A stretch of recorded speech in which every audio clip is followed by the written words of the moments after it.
Voilà monsieur, bonsoir et bienvenue aux 19h de ce 19 février. À la une de l'actualité, le président de la République décide l'octroi d'1 milliard de dollars à l'Agence algérienne de coopération internationale pour la solidarité et le développement destiné au financement des projets en Afrique. Il plaide également pour la résolution des conflits pacifiquement sans ingérence étrangère dans un message au dernier jour du 36e sommet des chefs d'État et de gouvernement de l'Union africaine à Addis Abeba.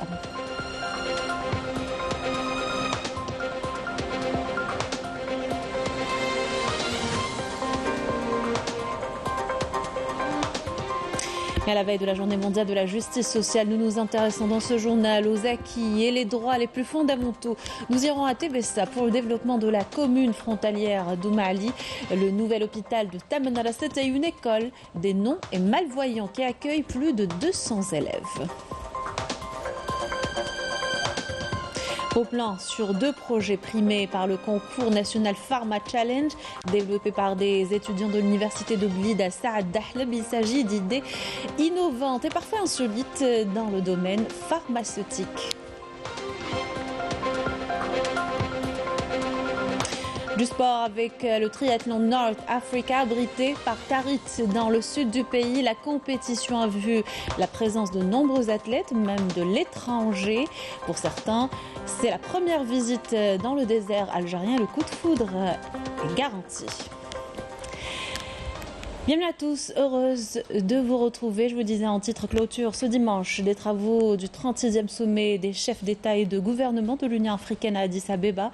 Les principales questions intéressant le continent, notamment l'accélération de la mise en œuvre de la zone de libre-échange, ZLECAf, ont été examinées à huis clos. Le président de la République, Abdelmadjid Tebboune, a décidé d'octroyer un montant d'1 milliard de dollars à l'Agence algérienne de coopération internationale pour la solidarité et le développement, destiné au financement des projets de développement dans les pays africains. Une démarche qui intervient en conviction de l'Algérie que la sécurité et la stabilité en Afrique sont liées au développement.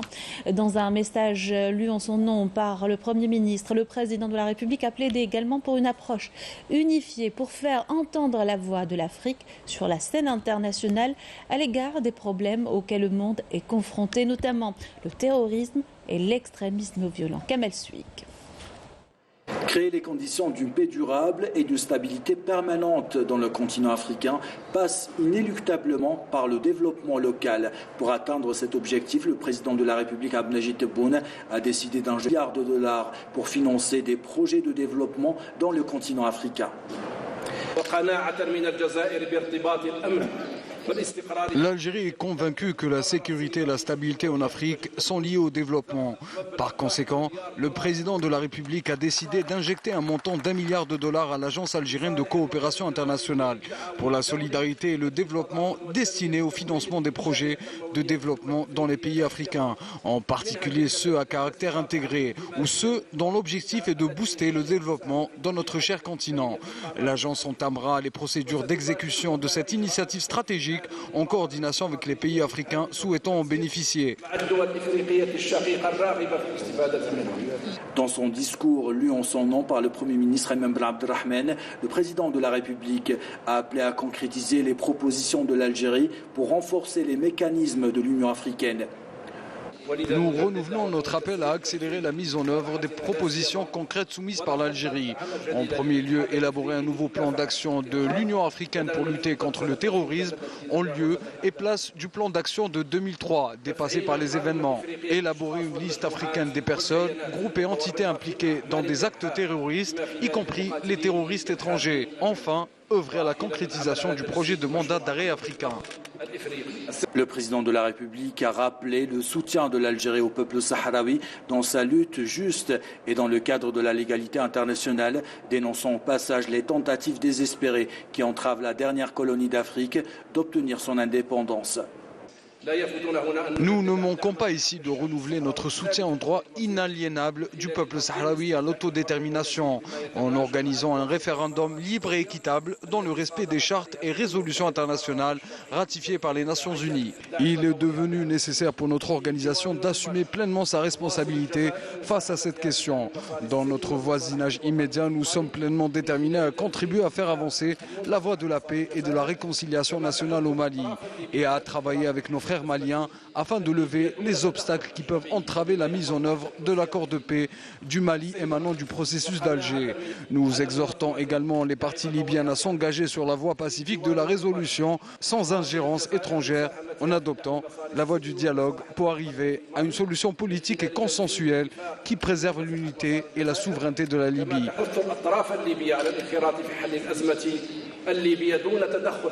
À travers ces décisions, notre pays rappelle aux autres pays africains que l'instauration de la paix et de la stabilité est indissociable du développement économique.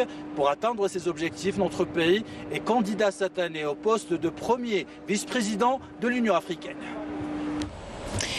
Et en marge du sommet de l'Union africaine, le Premier ministre Mohamed Abdelrahman a affirmé que l'Algérie possédait l'expérience et les capacités nécessaires pour contribuer à la concrétisation de la complémentarité économique en Afrique. Je vous invite à l'écouter.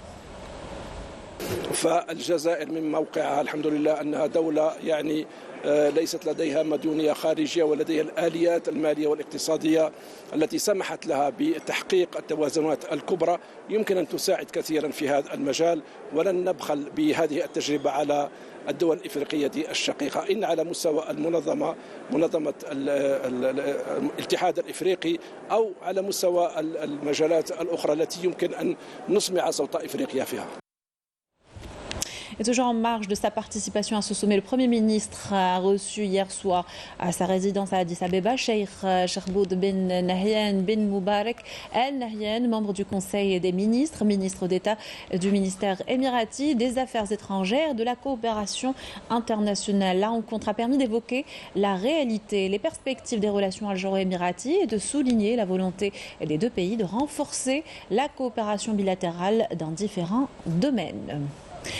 À la veille de la journée mondiale de la justice sociale, nous nous intéressons dans ce journal aux acquis dans le domaine et les droits les plus fondamentaux, les mesures prises pour la libération des opportunités. Pour les réaliser, d'importants projets de développement ont été engagés dans le pays.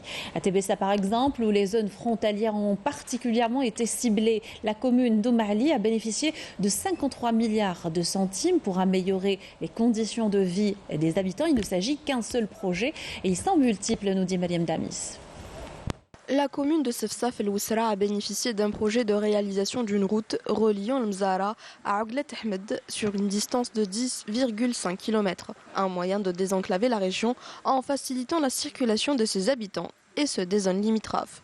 Nous sommes soulagés, notamment après le raccordement de notre village au réseau électrique et de gaz. Nous sommes heureux car ce projet va nous simplifier les choses. Ce projet s'inscrit dans le cadre du développement des zones frontalières dans la wilaya de Tébessa, un développement auquel les pouvoirs publics accordent une grande importance. Dans la commune de Oumali, il y a 6 projets, y compris la réalisation de cette route sur une distance de 26 km et donc le coût est estimé à 53 milliards de centimes. Il faut savoir que nous avons réceptionné 3 projets fin 2022, donc la réalisation d'un tronçon de 5 km et un ouvrage d'art au niveau de la commune de Sefsaf El Oussra. Les projets de développement dans divers secteurs dont a bénéficié la wilaya de Tébessa sont un saut remarquable qui fera en sorte d'améliorer considérablement les conditions de vie des habitants.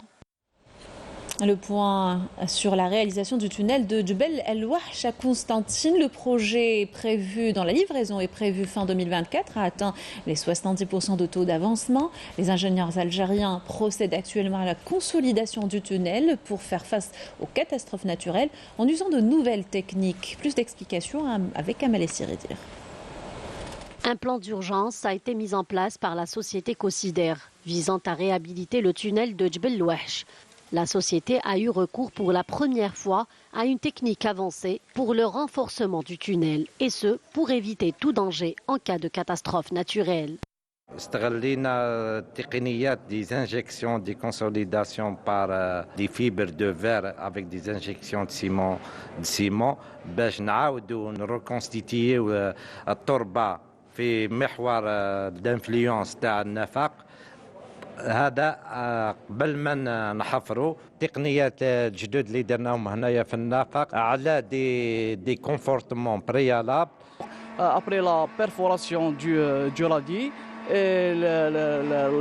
L'utilisation de la nouvelle technique, c'est du scellement chimique pour rajouter de l'épaisseur du radis. Au niveau des différents ateliers du chantier, les travaux avancent à une cadence accélérée, et ce, grâce au plan de travail mis en place par la société.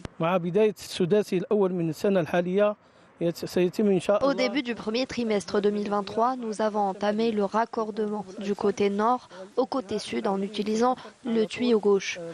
Et nous allons par ailleurs continuer de creuser sur une distance de 250 mètres. Le taux d'avancement des travaux est de 70%. Des compétences 100% algériennes veillent à la réalisation des travaux. Une fois achevée, la réhabilitation du tunnel Djbel Louache permettra d'éviter tout danger d'éboulement ou d'effondrement. Le rééquilibrage régional passe également par le droit à la santé. Le sud du pays a connu la réalisation de plusieurs nouvelles structures hospitalières. L'une d'entre elles, un hôpital de 240 lits à Tamanrasset, bientôt opérationnel et qui permettra de répondre à la demande grandissante dans la région. Mohamed Bermaki, Amalé Siridir. Un important acquis pour le secteur de la santé dans l'extrême sud du pays. La wilaya de Tamanrasset se dotera prochainement d'un nouvel hôpital de 240 lits. Une infrastructure qui permettra d'atténuer les contraintes des déplacements coûteux des malades vers d'autres wilayas.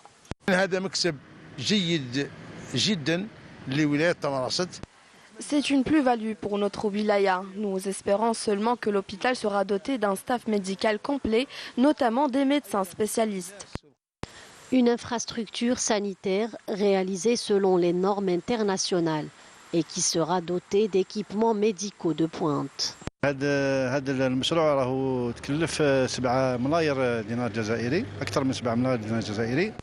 Ce projet a coûté plus de 7 milliards de dinars. Les travaux sont à 95% de taux d'avancement. Nous sommes en train d'établir le cahier des charges qui concerne les équipements. Il faut savoir que le projet comprend aussi 26 logements de fonction pour les médecins spécialistes.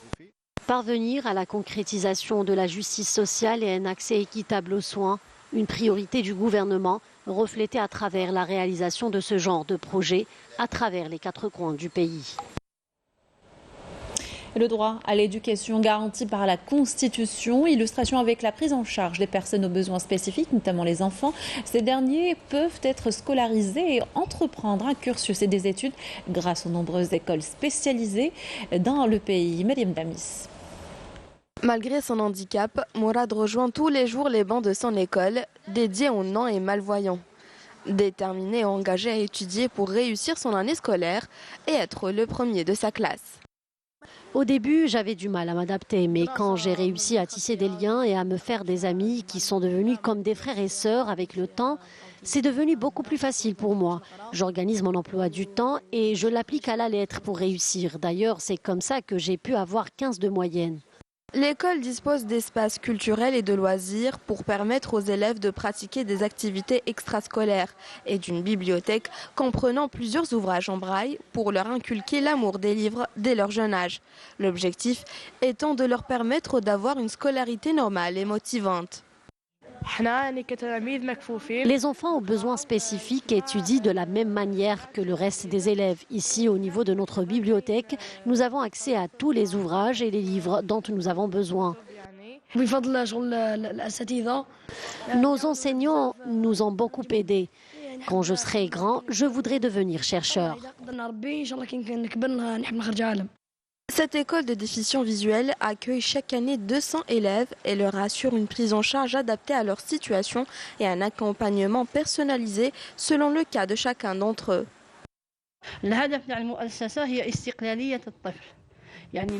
L'objectif de l'établissement est d'apprendre à l'enfant à être autonome sans avoir besoin d'être assisté par d'autres personnes, et cela avant qu'il soit en 4e année moyenne. Il pourra aller acheter ce dont il a besoin, accomplir ses tâches quotidiennes tout seul sans avoir besoin d'une tierce personne. Un bon parcours scolaire pour une insertion sociale réussie, un droit fondamental. L'intégration scolaire des enfants handicapés, quelle que soit la nature de leur handicap, est garantie par la loi et s'inscrit dans le cadre du développement et de l'amélioration de l'éducation pour tous sur la base du principe de l'égalité des chances. Sonalgaz a entamé hier l'approvisionnement à titre gracieux des foyers en détecteur de monoxyde de carbone. L'opération lancée à Bou Saada Amsila concernera dans un premier temps les 21 wilayas des hauts plateaux, régions les plus touchées par le froid. Elle sera généralisée par la suite sur l'ensemble du territoire national à Melbourne. Nous sommes venus installer le détecteur de monoxyde de carbone. En cas de fuite de gaz, cet appareil va vous alerter. On va l'installer et vous montrer comment il fonctionne. Cet habitant de Bou Saada est l'un des premiers bénéficiaires du détecteur de monoxyde de carbone, un appareil avec alarme sonore et visuelle installé à titre gracieux par Sonalgaz, conformément aux instructions du président de la République. Comme vous le voyez, les agents de Sonalgaz nous ont installé cet appareil qui détecte le monoxyde de carbone. C'est une initiative salutaire. Pour faire face au risque de monoxyde de carbone, nous avons bénéficié de cet appareil. Les services de Sonalgaz sont venus et nous l'ont installé gratuitement. C'est une bonne initiative qui vise à nous préserver des dangers du monoxyde de carbone.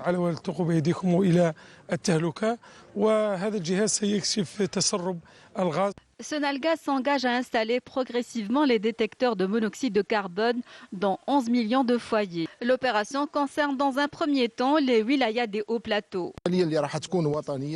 C'est une opération qui se déroulera de manière progressive. Elle concerne dans un premier temps les 21 wilayas des hauts plateaux où sévit un froid glacial avant d'être généralisé à d'autres wilayas.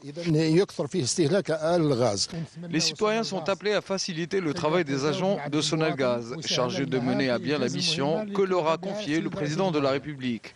Parallèlement à l'installation des détecteurs de monoxyde de carbone, Sonalgaz mène une opération de contrôle des installations internes et des équipements fonctionnant au gaz pour maîtriser les risques et se protéger contre les fuites de ce produit hautement toxique.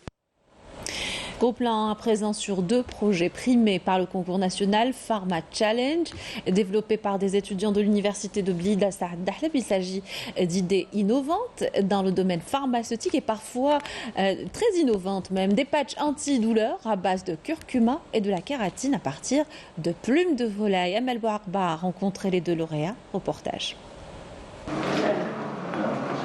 De la kératine naturelle à partir de plumes de volaille, l'idée peut sembler insolite et plutôt inattendue, mais c'est surtout une idée innovante sur laquelle ces chercheurs de l'université de Blida ont travaillé pendant des années pour maîtriser ce savoir-faire et déposer un brevet d'innovation.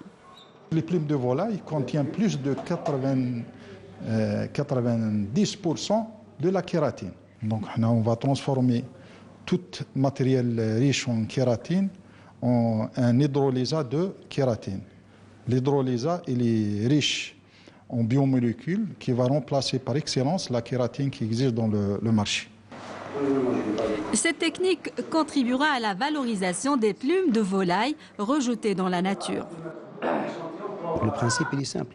On démarre d'une souche qui a été isolée au niveau du laboratoire, donc c'est un produit à nous.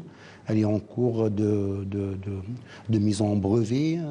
Donc on essaie à partir de cette souche-là, d'accord, de la valoriser dans la production de l'hydrolysat de kératine qui trouve différentes applications en cosmétique et ailleurs, d'accord. Et donc à travers ça, on pense que le projet pourrait être réalisé à 100% ici en Algérie. Les produits naturels au service du pharmaceutique, c'est aussi l'objet du projet de recherche du professeur Amel Hadiyan. Avec son équipe, elle a développé des patchs anti-inflammatoires à base de curcuma. Si on consomme 100 grammes de curcumine, il y a juste quelques milligrammes qui passent dans le sang. La majeure partie, elle est rejetée par l'organisme. Donc notre objectif, c'est de rendre cette curcumine ou totalement consommée par l'organisme. Donc la forme patch ou la forme transdermique paraît la plus logique parce qu'elle sera très appréciée. Donc mettre un patch au niveau de la douleur vaut mieux que prendre une gélule qui n'est pas trop efficace. Sur le marché algérien, il n'existe que des patchs importés à base de principes actifs synthétiques, chimiques. Donc l'alternative, c'est de recourir aux produits naturels. Ces 2 projets innovants ont été primés récemment lors d'un concours national. Parmi donc les lauréats, les 9 lauréats qui ont été récompensés à travers le territoire national, il y en avait 2 qui ont été récompensés, qui ont donc reçu des prix et certainement dont le brevet sont déjà déposés au niveau de l'ENAP. Nous sommes en train de travailler pour qu'il y ait plusieurs startups qui, la majorité, vont certainement donner lieu à des brevets que nous allons déposer très prochainement, en plus de ceux qui sont déjà déposés, pour en faire donc une 50aine de brevets, Inch'Allah, d'ici la rentrée prochaine. Fort d'un partenariat avec les producteurs pharmaceutiques nationaux, ces chercheurs envisagent de commercialiser leurs produits sur le marché local. Vers l'instauration du bac artistique, une réunion multisectorielle organisée ce matin pour discuter du développement de la filière art. Il s'agit de mettre en place un plan conjoint pour le développement de la filière. C'est débouché sur la vie artistique, socio-économique, culturelle et civilisationnelle. Le ministre de l'Éducation nationale a annoncé l'arrivée dès la prochaine rentrée de la première promotion des élèves de la filière art au lycée des arts Ali Marachi en 3e année secondaire. Toutes les mesures ont été prises à l'instar des programmes et de l'encadrement. Les secteurs ministériels concernés auront un rôle important dans la formation de ces élèves, dans l'enseignement supérieur et la recherche scientifique, a-t-il souligné. L'Algérie dénonce une campagne mensongère émanant de certains cercles hostiles, alléguant une prétendue décision des autorités algériennes de suspendre la délivrance de visas touristiques au profit des ressortissants français. Le ministère des Affaires étrangères tient à apporter un démenti catégorique à cette campagne de désinformation et précise que les représentations diplomatiques et consulaires algériennes à l'étranger assurent de manière continue la prestation de services consulaires et continuent à délivrer de la façon la plus normale des visas touristiques au profit des citoyens de l'ensemble des pays tiers, y compris les Français désireux se rendre en Algérie. En outre, le ministère précise que depuis le début de cette année, dans le cadre de la promotion des destinations touristiques vers l'Algérie, des mesures additionnelles de facilitation ont été introduites à titre exceptionnel en vue de permettre la délivrance de visas de régularisation à l'arrivée au territoire national au profit des citoyens de pays tiers désirant se rendre dans un cadre touristique et par le biais d'agences de voyage dans l'une des 24 wilayas du sud du pays. Par ailleurs, les demandes de visa formulées à titre privé continuent d'être traitées au niveau des services consulaires algériens à l'étranger, conformément à la réglementation et aux procédures en vigueur. Le président de l'Assemblée populaire nationale, Brahim Bourali, a reçu le président du groupe d'amitié parlementaire avec les pays du Maghreb arabe au Parlement jordanien, Mohadjem Hamed Hussein Sakour. La rencontre a abordé les relations algéro-jordaniennes et les questions arabes et régionales d'actualité.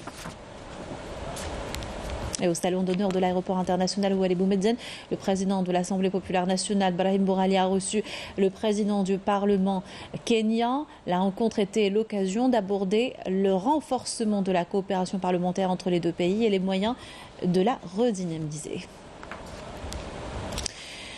Le haut représentant de l'Union européenne pour les affaires étrangères et la politique de sécurité, vice-président de la Commission européenne, a une nouvelle fois réfuté les allégations du régime du Marzen marocain sur le prétendu détournement de l'aide humanitaire de l'Union européenne destinée au camp de réfugiés sahraouis, soulignant que la Commission n'a détecté à ce jour aucune preuve sur ce sujet. Toute allégation d'irrégularité fait l'objet d'une vérification approfondie, a déclaré Josep Borrell dans une réponse adressée par écrit au député Brice Hortefeux du groupe Parti populaire européen droite à la suite d'une question relative à ce sujet. Au moins 5 morts et 15 blessés suite à une frappe de l'entité sioniste en Syrie. Bilan provisoire selon le ministère syrien de la Défense. La frappe provenait du plateau du Golan occupé, visant plusieurs secteurs de Damas et de ses environs, dont des quartiers résidentiels. Et 14 jours après le séisme du 6 février, la Turquie décide ce dimanche d'arrêter les recherches, sauf dans les deux provinces les plus touchées, Kahramanmaraş et Hatay. Le tremblement de terre d'une magnitude de 7,8 qui a dévasté le sud du pays et la Syrie a fait 40 689 morts en Turquie, selon le dernier bilan officiel. Le vice-président turc Fuat Oktay a rapporté que 105 000 bâtiments se sont effondrés ou ont été sévèrement endommagés et seront démolis. Retour dans le pays pour parler de ce stage de plongée sous-marine au port d'Oran. Il vous est présenté par l'association écologique marine Barberousse, dédiée aux jeunes à partir de 13 ans. Ces formations leur inculquent l'amour de la mer et la protection du milieu marin à travers également des activités engagées comme le nettoyage des fonds marins. Reportage de Yasmine Abli. Le monde marin est à l'honneur au quartier général de l'association écologique marine Barberousse, ici au port d'Oran. Pour ses adhérents, l'amour de la mer est une culture qu'il faut inculquer aux stagiaires. Ils leur apprennent à devenir plongeurs dans les règles de l'art. CSA Barberousse, c'est un club de plongée dédié aux jeunes. À partir de 13 ans, on fait des formations à partir de 13 ans. Donc le but le club Ta'na, c'est un peu pour essayer de canaliser les jeunes vers la mer. Et c'est une manière pour nous aussi pour protéger la mer par la plongée. De la préparation du matériel aux dernières vérifications de sécurité, chaque étape pratique est évaluée par le formateur. Mais avant de se jeter à l'eau, on révise la technique pour évacuer l'eau du masque.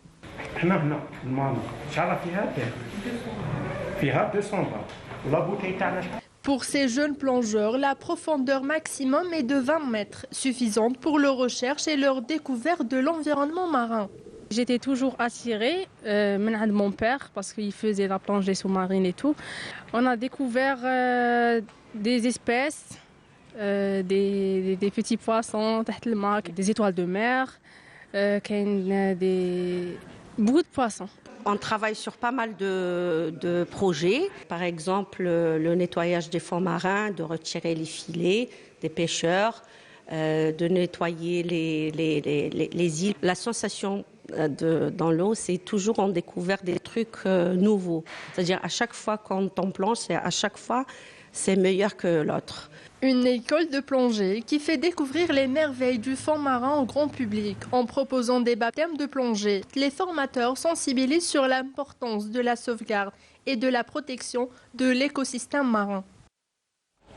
Sport football, l'USM Alger, seul représentant algérien en Coupe de la Confédération africaine, a décroché le nul 1-1 devant les Libyens d'Al-Akhdar à l'occasion de la deuxième journée de la phase de poule. Sport toujours, cette fois-ci direction le sud du pays, à Tarit précisément, où s'est déroulé le triathlon North Africa, une compétition qui a vu la présence de nombreux athlètes, notamment venus de l'étranger, et qui ont été subjugués pour la plupart par la beauté du désert algérien. Sarah Delbel. Nous sommes à Tarit, l'une des plus belles oasis du Sahara, pour assister à l'une des plus spectaculaires disciplines olympiques, le triathlon. Et il s'agit de la 5e édition du triathlon North Africa, première compétition du genre organisée dans le désert au monde.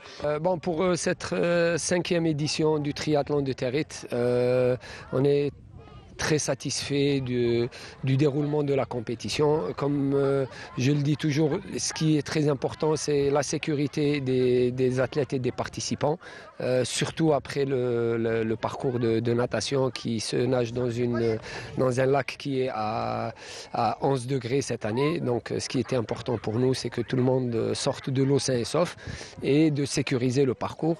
On remercie les autorités, M. Louali, M. le chef d'Aïra et le maire de Tarit qui ont mis tout ce qu'il faut à notre. Et comme à l'accoutumée, cet événement a vu la participation de plusieurs champions de la discipline. L'aventure a débuté avec 1,9 km de nage pour les participants, dans un climat plutôt froid.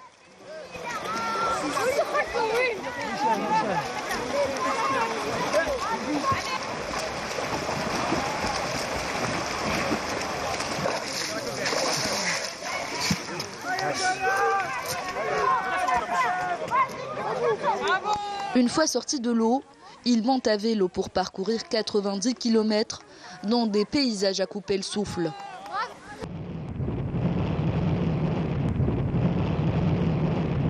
Et enfin, troisième et dernière étape, 21 km de course à pied sur le sable de Territe. Et pour ce Half Ironman, c'est Oussama Hellal Barouen qui franchit la ligne d'arrivée en premier, en 5 heures et 15 minutes. السباق كان جيد من الاول حتى التالي الحمد لله جرينا بيان ليفور تاعنا.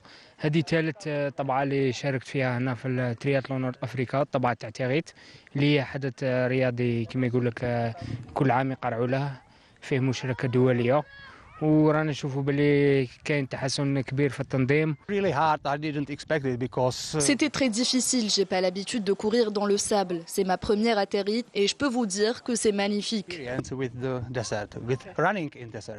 C'est une très belle expérience. C'est ma deuxième participation à ce triathlon. العام اللي فات déjà جيت et هذه c'est la deuxième fois.